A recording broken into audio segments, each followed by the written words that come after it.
Hi, it's your local dead girl reporting to you live on Inunaki Village. Inunaki Village has actually been presented in plenty of media. It is represented in a video game by the Chilla Art Games.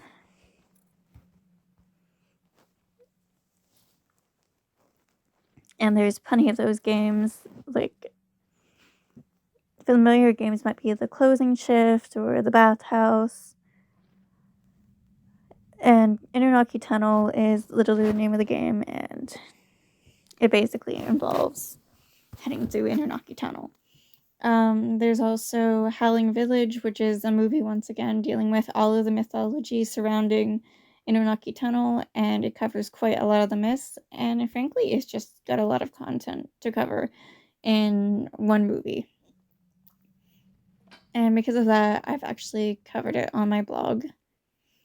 It's simply so much that it took me like 3 watches to understand everything. And then there's also one more. It is a Junji Ito story, which I believe has to do with Mysterious Tunnel, and it is adapted onto one of the anime versions of the Junji Ito stories. These stories are all based on the Inunaki Village legend, which has spawned such a large history in terms of how much there is to discuss. The whole story of Inunaki Tunnel is just, there is so much there. There are many different legends, and frankly, I probably can't cover all of them because I don't know them all. Inunaki Tunnel is known for having these cruel dog killers, and they're violent, awful villagers who will kill anyone who come into the place because, well, it depends on the story. Some say there's an old man with a sickle. Some say they are villagers' spirits who are forever damned to live there based on the destruction of the dam. So, yeah, there's like a lot of things. There's even one involving a cursed telephone booth. So, many, many different ways that the story goes. The easiest way would be to cover them in order, so I will discuss these 3 and then the history around it. Inunaki Village.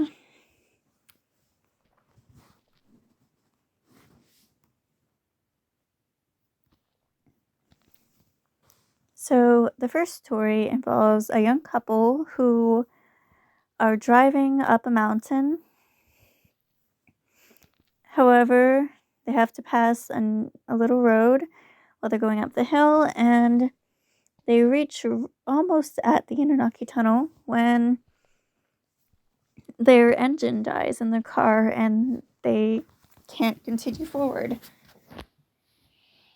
They have no choice but to follow a little passage they found into the forest, and they head through there to seek help.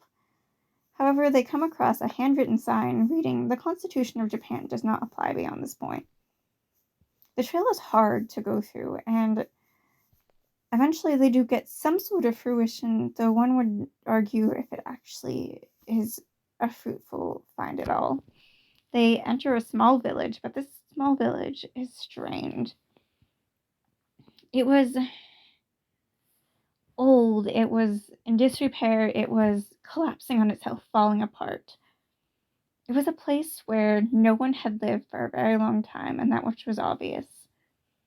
It was just gone to ruin. There was no sound of people in the village. It was just completely silent. And so they ventured forward, but they had little hope because why would they? This had them so downtrodden that they decided to leave. However, there was a figure within one of the houses, and a man came out. He greeted them. "Welcome to Inunaki Village." And then quickly he came before them, so quickly, it was unreal. "We love visitors here," he said. "We just don't like it when they leave us again." And then he quickly pulled free a sickle, and from neck to belly, he sliced down and he attacked the man. And the man collapsed to the ground. His organs were probably just spilling out every. That's disgusting. Anyway, the old man then proceeded to grab the girl as she tried to escape. The poor woman. She had nowhere to go, and it seemed he was so strong, unnaturally so. He lifted her up so quickly, and he threw her down with such brutality and cruelty and strength, just supernatural strength, that her ribs shattered, and then the sickle was turned on her and came towards her as she turned her head away, where she saw the nearest house, and she saw something she hadn't noticed before, where from this perspective, there was an easier way of seeing that there were so many dead bodies, just corpses everywhere. So maybe this village had been alive once, but that man with his sickle, he destroyed everything. And so it said that the couple was never heard from again, and I suppose that just continues on. Another story involves the building of the Inunaki Dam. The story goes that there were a bunch of villagers who were living in their homes. They were not hurting anyone. They were simply people who happened to be in a desirable location to the nearby energy company. So the energy company came to them and they actually barricaded these people in their houses. So the people who didn't want to sell their houses were actually stuck there, and since they didn't want to move out, they were just trapped. And then when the dam was prepared, they drowned those people right in their houses, and the dam was built over their own watery grave. So their spirits just wander the whole area and take it out on anyone who happens upon what was once their home. And then the last is a story of a haunted telephone booth. Apparently a call comes from Inunaki Village at 2 o'clock every single night, exactly 2 a.m. And whoever answers this call, they open a way into the village. However, if you open this way into the village, you will die. And even if you can get out, you will become cursed. And the curse of Inunaki Village basically makes someone lose control of their mind and of their body, and then death comes for them anyway. So what's the point of even escaping when you're going to die? And you'll die with madness and horrible agony, I suppose. And since there is a story of being dog killers, perhaps the idea is that they will become dog-like. Frankly, there's no proof of that, though. However, I know in the Howling Village movie that there is sort of the idea there. But that might have to be connected to the idea of dog killers and how it's connected to the name Inunaki, as there is a legend of a dog killer that spawned the existence of the name.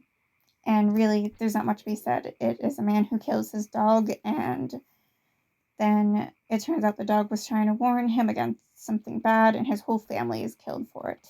What a jerk. Anyway, the actual idea in terms of belief system is that in the village of Inunaki, they were worshipping evil entities, and they cursed the land for doing so. And since they sacrificed their visitors to the devil, these accidental arrivals, and even ate them, cannibalistically devoured them. And then they would throw bodies in the Inunaki tunnel so that no one else would try to enter, and would make them filled with fear. But since people were so curious and they would search for this village, they would still explore around the Inunaki tunnel, and I guess you could assume that would just continue an awful cycle. would wonder, if they didn't want people, why were they also... Well, I guess the idea is they didn't want people, so they were so cruel and violent towards them.